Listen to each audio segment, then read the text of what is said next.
Hello everyone, welcome to pharmacy classes और मैं हूं विशाल। आज हम पढ़ेंगे फार्मास्यूटिक्स के बहुत ही इंटरेस्टिंग टॉपिक के बारे में, दैट इज डोनान मेम्ब्रेन इफेक्ट। अब इस टॉपिक को पढ़ने से पहले हम समझ लें कि डोनान मेम्ब्रेन इफेक्ट को हमें पढ़ना क्यों है, क्योंकि इसमें आपको इक्वेशन भी पूछा जाएगा। डोनान मेम्ब्रेन इक्विलिब्रियम इक्वेशन क्या है और इसके एप्लीकेशंस क्या है। तो हम समझते हैं कि डोनान मेम्ब्रेन इफेक्ट को पढ़ना क्यों है। यदि हम बात करें, इसमें बात कही गई मेम्ब्रेन की, और फार्मासिस्ट या फार्मेसी की हम बात करें तो हमारा जो सबसे इंपॉर्टेंट पर्पस होता है, आपकी जो डोजेस फॉर्म है उसमें से ड्रग के मॉलिक्यूल को या ड्रग के आयन को आपके ब्लड सर्कुलेशन में पहुंचाना। तो आपको पता है मेम्ब्रेन में जो है मॉलिक्यूल्स या आयन जो होते हैं across the membrane different transportation mechanism से क्रॉस होते हैं। तो यदि जब हम बात करते हैं डोनान मेम्ब्रेन इफेक्ट की, तो ये कैसे डोनान मेम्ब्रेन इफेक्ट की स्टडी से हम जो ड्रग है, हमारी ड्रग को हम ज्यादा से ज्यादा आपके स्टमक या जो आपका जीआईटी इंटेस्टाइनल वाला पोर्शन है, हम वहां से उसको स्टमक से आपके ब्लड पोर्शन में पहुंचा सके। इसी कॉन्सेप्ट को हम जो है डोनान मेम्ब्रेन इक्विलिब्रियम के एक जो तहत हम स्टडी करते हैं। और यदि हम बात करें दूसरी चीज, आपका डोनान मेम्ब्रेन इफेक्ट कोलॉइडल पार्टिकल की इलेक्ट्रिकल प्रॉपर्टी का भी एक पार्ट है। तो इसमें क्वेश्चंस आपको इस तरीके से पूछे जा सकते हैं कि आपका डोनान मेम्ब्रेन इफेक्ट डायरेक्ट क्वेश्चन आ जाता है, साथ में गिब्स डोनान लॉ क्या होता है और डोनान मेम्ब्रेन इक्विलिब्रियम। और क्वेश्चन इस तरीके से भी पूछा जा सकता है कि कैसे आप किसी आयोनिक ड्रग के कॉन्सेंट्रेशन को स्टमक से, मतलब उसके एब्जॉर्प्शन को कैसे इंक्रीज कर सकते हैं। या तो आपको स्टमक से आपको ड्रग को ब्लड सर्कुलेशन में पहुंचाना है, और मेम्ब्रेन एक बैरियर होता है जो कि सिलेक्टिव बैरियर होता है, कैसे हम इस एप्लीकेशन का यूज करके ड्रग के एब्जॉर्प्शन को बढ़ा सकते हैं। तो समझते हैं आज के टॉपिक को। हम सबसे पहले बात करें डोनान मेम्ब्रेन इफेक्ट और डोनान मेम्ब्रेन इक्विलिब्रियम, जिसको कि हम गिब्स डोनान लॉ से भी जानते हैं। अब इसका नाम जो है गिब्स और डोनान वर्ड क्यों आया, it is because of the scientist जिन्होंने इसकी स्टडी की। अब सिंपल तरीके से यदि हमको डिफाइन करना हो कि है क्या डोनान मेम्ब्रेन इफेक्ट, तो it is the study of behaviour of charge particles और चार्ज आयन। जो चार्ज पार्टिकल्स होते हैं उनके बिहेवियर की स्टडी करना near a semi permeable membrane. एक सेमी परमिएबल मेम्ब्रेन के पास में जो चार्ज पार्टिकल्स होते हैं उनका क्या बिहेवियर होता है, इसकी स्टडी को डोनान और गिब्स ने किया। that sometimes fail to distribute ion evenly across the membrane। और इन्होंने देखा कि कभी कभी कुछ आयन ऐसे होते हैं जो प्रॉपर तरीके से, मीन्स एक समान तरीके से आयन को एक्सचेंज करने में हेल्पफुल नहीं होता है। या इस तरीके की स्टडी कि कुछ आयन के प्रेजेंस होने के कारण या लार्ज मैक्रो मॉलिक्यूल्स के कारण अनइवन डिस्ट्रीब्यूशन होता है आपके आयन का अक्रॉस द मेम्ब्रेन, जिसको कि उन्होंने अपनी स्टडी से एक्सप्लेन किया, जिसको कि हम डोनान मेम्ब्रेन इक्विलिब्रियम या डोनान मेम्ब्रेन इफेक्ट बोलते हैं। अब ये डोनान मेम्ब्रेन इफेक्ट किन कारण से होता है इसको हम देखेंगे। तो इसका कॉज क्या है, it is because of the presence of different charged substance. Different charge substance के प्रेजेंस होने के कारण होता है। अब कौन कौन से डिफरेंट चार्ज सब्सटेंस होता है, एक होता है आपका नॉन डिफ्यूजिबल, ऐसे आयन जो आयोनिक तो हैं, चार्ज तो हैं, बट मेम्ब्रेन से डिफ्यूजिबल नहीं होंगे, मेम्ब्रेन से वो क्रॉस नहीं होंगे। क्रिएट अनइवन इलेक्ट्रिक चार्ज, वो एक अनइवन इलेक्ट्रिक चार्ज को क्रिएट करते हैं। अब यदि हम बात करें सेमी परमिएबल मेम्ब्रेन की, तो आपकी जो सेमी परमिएबल मेम्ब्रेन होती है वो act as a selective barrier, वो एक सिलेक्टिव बैरियर की तरह एक्ट करती है। एंड अराइजिंग इलेक्ट्रिक पोटेंशियल, वो जो आपका मेम्ब्रेन वाला एरिया होता है, और यदि दो कंपार्टमेंट, यदि फेज 1 और फेज 2 की बात करें स्टमक से ब्लड में, तो वो इस मेम्ब्रेन के पास में पोटेंशियल को जनरेट कर देती है, अराइज कर देती है, जिसको कि हम क्या बोलते हैं, डोनान पोटेंशियल। तो हमने एक सिंपल देखा कि डोनान मेम्ब्रेन इफेक्ट या डोनान इक्विलिब्रियम है क्या। बेसिकली आपकी जो सेल मेम्ब्रेन है या सेमी परमिएबल मेम्ब्रेन है, उसके जो अक्रॉस मेम्ब्रेन 1 और 2 हम लिक्विड की बात कर लें, जिसमें कि इलेक्ट्रोलाइट हो सकते हैं, कोलॉइड हो सकते हैं, तो उनका ट्रांसफर या अक्रॉस द मेम्ब्रेन का क्या कॉन्सेप्ट होगा, वो डोनान मेम्ब्रेन इक्विलिब्रियम के तहत एक्सप्लेन किया जाता है। और इस प्रिंसिपल को हम यूज कर सकते हैं जो हमारी ड्रग्स हैं, जो हमारी दवाइयां हैं, उनको, उनके एब्जॉर्प्शन को इंक्रीज करने के लिए। जैसे हम कुछ एग्जांपल देखें तो large anionic protein in blood plasma, जो लार्ज एनायनिक आपका प्रोटीन होता है ब्लड प्लाज्मा में, not permeable to capillary wall, ये कैपिलरी वॉल से परमिएट नहीं होता है, बट स्मॉल आयन जो होते हैं दैट वो परमिएट हो सकते हैं।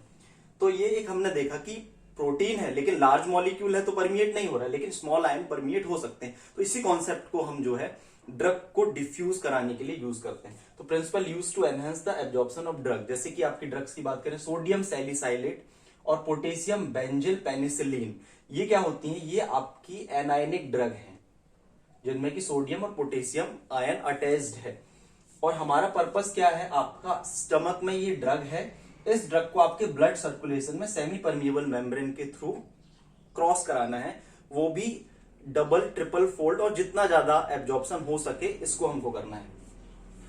हम यदि बात करते हैं जैसे कि कार्बोक्सी मिथाइल सेलुलोज या सोडियम कार्बोक्सी मिथाइल सेलुलोज, ये एक एनायनिक पॉली इलेक्ट्रोलाइट है जो कि नॉन डिफ्यूजिबल होता है। तो इसका यूटिलाइज करके यदि हम कोई ड्रग को क्रॉस कराना है, जैसे कि सैलिसाइलेट और बेंजिल पेनिसिलिन को आपका स्टमक लेवल से ब्लड सर्कुलेशन में ट्रांसफर कराना है, तो हम कई सारे ऐसे पॉलीमर्स का, पॉली इलेक्ट्रोलाइट का यूज कर सकते हैं, जिसमें कि एक सीएमसी सोडियम या इसको हम बोलेंगे सोडियम कार्बोक्सी मिथाइल सेलुलोज का यूटिलाइज कर सकते हैं, जो कि एक नॉन डिफ्यूजिबल पॉली इलेक्ट्रोलाइट है। इसका यूज करके हम इन ड्रग्स के एब्जॉर्प्शन को इंक्रीज कर सकते हैं across the semi permeable membrane, but enhances absorption. हाँ, लेकिन क्या करता है, but enhances absorption when combined with the drug, जब ड्रग के साथ में हम कंबाइन कर देते हैं तो खुद तो डिफ्यूज नहीं होगा, खुद तो क्रॉस नहीं होगा, लेकिन आपके ड्रग को क्रॉस कराने में हेल्प करेगा because of the membrane effect.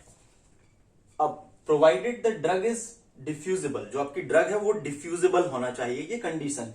फिर यदि हम बात करें इसी तरीके से सिमिलरली आयन एक्सचेंज रेजन, यदि जो हम बात करें आयन एक्सचेंज रेजन होते हैं कुछ एंड अदर आयंस होते हैं, they tend to drive the drugs from the intestine to the blood stream. इनके अलावा ये एक एग्जांपल, इसके अलावा कई सारे रेजन और अदर आयन भी जो है ड्रग को आपके जो है क्या करने की हेल्प करते हैं, आपके इंटेस्टाइन से ब्लड सर्कुलेशन में पहुंचाने के लिए मदद करते हैं। अब जो सबसे इंपॉर्टेंट कि आपको किस तरीके से डोनर मेम्ब्रेन इक्विलिब्रियम के इक्वेशन को सॉल्व करना है। आप नॉर्मली इक्वेशन सॉल्व करना फार्मा स्टूडेंट के लिए थोड़ा सा टफ होता है, लेकिन यदि आप इसको समझ लेते हैं तो आपके लिए बहुत इजी हो जाएगा और आप बहुत अच्छे से इसको एग्जाम में एक्सप्लेन कर सकते हैं, और आप इसके थ्रू जो है कैलकुलेशन भी कर सकते हैं यदि कॉम्पिटिटिव एग्जाम्स में आपको आता है। तो principle of donor membrane equilibrium, donor membrane equilibrium के प्रिंसिपल को हम समझते हैं। यदि हम नॉर्मल की कंडीशन की बात करें तो इनसाइड और आउटसाइड दो हम फेज बनाते हैं। ये आपकी जो है वर्टिकल लाइन है, ये सेमी परमिएबल मेम्ब्रेन को रिप्रेजेंट करती है। तो आपका जो इनसाइड है इसको ध्यान में रखना, ये आपका जीआईटी और स्टमक है। इस पर्टिकुलर पोर्शन से आपको ड्रग को इस तरफ क्रॉस करानी है, जो आउटसाइड आपका ब्लड है। तो नॉर्मल यदि हम बात करें, आपका आयनिक कॉन्सेंट्रेशन यदि हम बात करें, जब कोई भी आयन एक पर्टिकुलर सेमी परमिएबल मेम्ब्रेन के अक्रॉस परमिएट होते हैं, जैसे सोडियम क्लोराइड है, नॉर्मल कंडीशन में हम बॉडी की बात करें तो वो कब तक परमिएट होंगे, जब तक कि इक्विलिब्रियम ना आ जाए, जब तक कि उनमें वो आयन जो है बराबर ना हो जाए। हम ये नॉर्मल कंडीशन की बात करते हैं, जब हमने कोई भी इसमें नॉन डिफ्यूजिबल आयन को मिक्स नहीं किया है या ऐड नहीं किया है। अब सेकेंड कंडीशन हम समझते हैं, अब हम एक एक्सपेरिमेंट के थ्रू इसको समझेंगे और किस तरीके से इसको सॉल्व करेंगे देखेंगे। आप इसी तरीके से एग्जाम में इसको एक्सप्लेन कर सकते हैं। इनिशियल स्टेज में, यदि हम स्टार्टिंग स्टेज में हम बात करें, जब हमने आपका एक, अभी हमने ड्रग इसमें नहीं ले रहे हैं, अभी हम इसको एक्सप्लेन करते हैं कि हमने जब R माइनस, मतलब आपका जो आपने non diffusible poly electrolyte sodium carboxy methyl cellulose ion के साथ में लिया और आपका ये आउटसाइड ब्लड स्ट्रीम में, तो आयन आपके सेमी परमिएबल मेम्ब्रेन के आजू बाजू होंगे। तो आपका जो इनसाइड है, मतलब जब आपने ओरली ड्रग को लिया या ओरली आपने एक ऐसा पॉली इलेक्ट्रोलाइट लिया जो कि डिफ्यूज नहीं होता है आपके यहां पर, लेकिन आयन डिफ्यूज हो जाता है। तो सेकेंड कंडीशन हम देखेंगे कि जब ये प्रोसेस, जब एक लिक्विड मीडियम में हमने आयनिक सॉल्यूशन ले लिया दोनों साइड में, एक तरफ हमने क्या लिया कि आपका नॉन डिफ्यूजिबल पॉली इलेक्ट्रोलाइट और एक तरफ आपके आयन है, इसको हम कंसीडर करते हैं कि ये आपका GIT है और ये आपका ब्लड है। तो आपका इक्विलिब्रियम में क्या होगा, एक प्रोसेस हो जाएगी। तो इक्विलिब्रियम में आयन जो है वो अपने आप को एक दूसरे और जो है ट्रांसफर होने लगेंगे अक्रॉस द सेल मेम्ब्रेन। तो आपका एट द इक्विलिब्रियम में क्या होगा कि आपका जो R है, मतलब कि ये माइनस एनायनिक जो कि लार्ज मैक्रोमोलिक्यूल है, ये ट्रांसफर नहीं होगा इस तरफ, इनसाइड नहीं आएगा। लेकिन आपका ये सोडियम आयन मीन्स ये इस तरफ जाएगा। आपका क्लोरीन, इसका जो सोडियम आयन है ये ट्रांसफर होगा, इसके कारण यहां का जो क्लोरीन है वो यहां आएगा। तो इस तरीके से क्या होगा, ये तब तक होगा जब तक कि इक्विलिब्रियम सेट ना हो जाए, जब तक कि दोनों तरफ प्लस माइनस चार्ज आपके बराबर इक्वल डिस्ट्रीब्यूट ना हो जाए। बस आपका ये R माइनस जो है आपका, जिसको कि हमने CMC सोडियम को हमने R माइनस से रिप्रेजेंट किया है, तब तक ये बस ट्रांसफर नहीं होगा। बाकी चीजें बाकी जो स्मॉल एनायन है वो ट्रांसफर होंगे एनायन और कैटायन। अब यदि इस कंडीशन को हम इलेक्ट्रोन्यूट्रलिटी को, इक्विलिब्रियम को एक इक्वेशन फॉर्म में यदि हम फॉर्म करेंगे तो ये क्या होगा, इनसाइड यदि हम देखें, इनसाइड क्या होगा आपका, सोडियम आयन का जो कॉन्सेंट्रेशन है प्लस आयन का कॉन्सेंट्रेशन इनसाइड इक्वल हो जाएगा आपका R माइनस इनसाइड और Cl माइनस इनसाइड।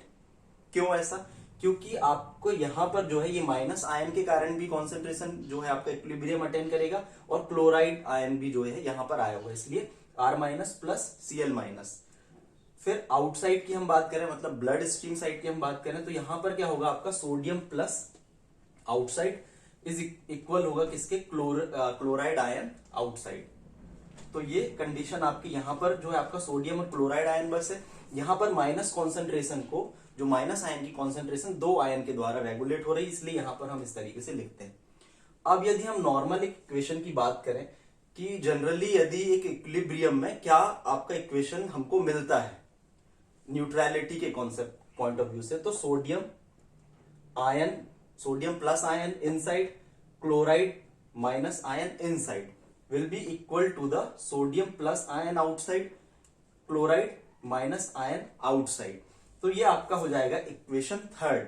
अब ये जो एक कॉमन इक्वेशन है ये ऑलरेडी आपका, इसमें हम इन वैल्यूज को पुट कर देंगे, 1 और 2 को सब्सटीट्यूट कर देंगे इक्वेशन थर्ड में। तो सब्सटीट्यूट करने के बाद में हमको क्या इक्वेशन मिलेगा, आपको क्या करना है, ये सोडियम की जगह पर आपको ये वैल्यू रख देनी है। तो क्या हो जाएगा आपका, यहां पर इक्वेशन हो जाएगा R minus inside plus chloride minus ion inside.